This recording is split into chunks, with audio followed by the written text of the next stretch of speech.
Before we go, we're going to answer an Ask Us Anything question from Twitch. So whoever's still watching, because we know it's late. It's late when we've recorded this.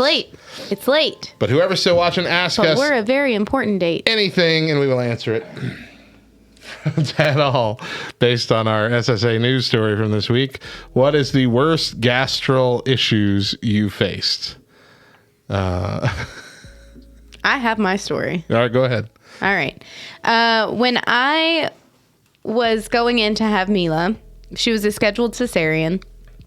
And so I went in. Apparently, she had lodged herself up into my rib cage. She was stubborn from day one and did not want to come out. She was ready the week before doctor's appointment. She was in place, in position, ready to go. But the night before her scheduled cesarean, she wiggled herself up so high into my abdomen to where she was up underneath my rib cage. And so because she was a scheduled cesarean, that took a little longer to get her out, which meant I was open longer than what I was supposed to be, what I should have been scheduled for.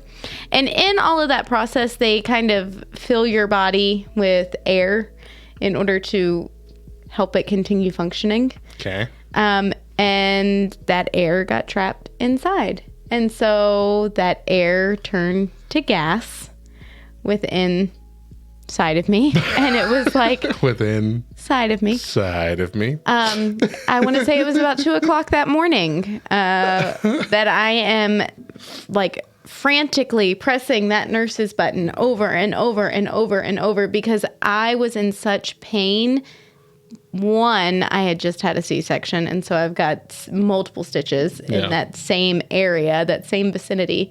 And two, like my stomach was in just one huge knot, and all that it was gas that needed to be released. Gas that had been trapped and needed to be released. How do they release it? Well, so a combination of like gas medicine, gas X, and heat, and then very hard massaging. Very hard. And I'm thinking that it was probably a little more hard than what most people would typically get because I was so like I have a very high tolerance for pain, and I was in such pain that I was not being very kind to my nurses. And that is typically when I am my meanest, when I am in some sort of pain. And so I am trying to explain to them because I know that they don't get it. They don't understand. They think I'm exaggerating. And I'm like, this hurts. This is the worst pain I have ever felt in my entire life. You have got to do something. And they're like, Miss Oaks, I'm sorry, we've given you medicine. You know, the heat should be helping. You should feel some sort of relief. No, that is not good enough.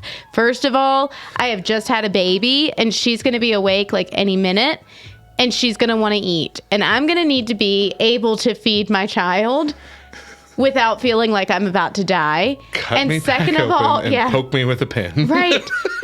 I need to be able to sleep, and I cannot currently sleep with my body feeling like this. So you need to do something, and you need to do it now. And so, I remember that very kind, oh so patient nurse very aggressively rubbing my back.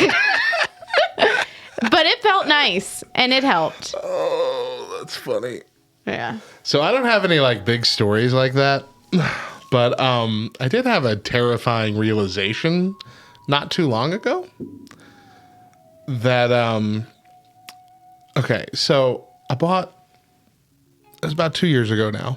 I bought earbuds. Okay. Noise canceling earbuds. Oh gosh. And I only really wear them two places. I wear them when I'm at the church cleaning as a janitor, which I'm usually alone. So if I'm going to fart then, no big deal. But I also wear them grocery shopping. What? And there was one instance where I am grocery shopping and I realize I have felt a fart leave my body that I believe would have been loud. And I had the realization of, how often am I doing this? Because it came so naturally. Like, I just realized that I didn't even try to muffle that. Is it because I couldn't hear it? And so I'm fairly certain for the last 2 years, I have just been walking around Walmart ripping the loudest farts next to people. Listen, if you go into an aisle and you see people like take off running, it's because you are now known as the farter. There's the farter. Get out of the aisle. I will say, I don't have a gallbladder, and that affects my digestion, and sometimes it makes me have to go to the bathroom like immediately. Not like a diarrhea situation, but just like a, hey, if you don't go now, you're going to be rolling in pain on the ground. So wearing those headphones has helped me like go in a public restroom when there's other people, like someone else in the other stall. Normally I'm like, I'm a shy pooper. Just can't do it when there's someone else in the room. And so I have to flush the toilet, hoping it's really loud and just get a little bit of it done.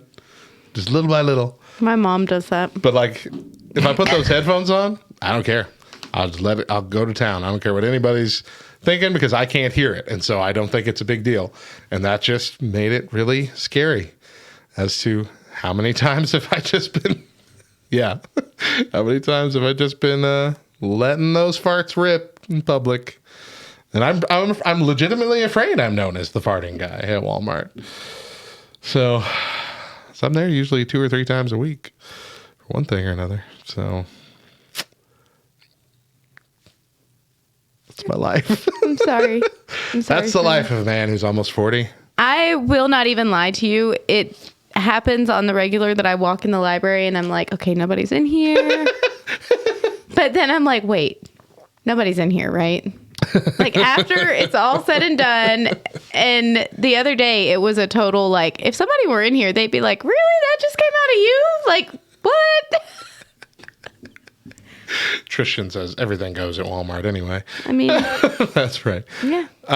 So with that being said, I did say that I'm normally at the church cleaning alone by myself. And there have been many times where I have quickly found out that someone's in the office down the hallway with the door open from where I just let a loud one rip. Mm-hmm.